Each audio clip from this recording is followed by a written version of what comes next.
হলো একটি সালের ভারতীয় বাংলা ভাষার রোমান্টিক চলচ্চিত্র ডিলার্স, যা জিৎ আমার একটা প্রিয় নায়ক দ্বারায় অভিনয় করা একটা মুভি। তিনি মুভিতে অভিনয় করেছিলেন।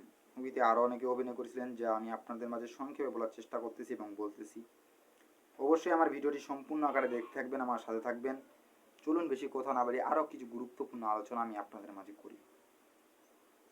2004 সালে মুক্তিপ্রাপ্ত 2 ঘন্টা 18 মিনিট মুভি জিৎ দ্বারায় অভিনয় করেছিলেন, ইল্লু ব্যানার্জি দ্বারা অভিনয় করেছিলেন, আরও অনেকে অভিনয় করেছিলেন।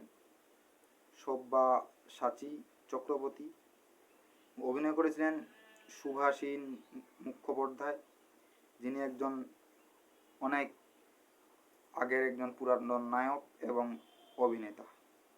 অবশ্যই ভিডিওটি ভালো লাগলে চ্যানেল লাইক এবং সাবস্ক্রাইব করতে ভুলবেন না। অবশ্যই পরে নিয়ে দেখা হবে। ভালো থাকুন, সুস্থ থাকবেন প্রত্যেকে। অনেক অনেক অনেক ধন্যবাদ।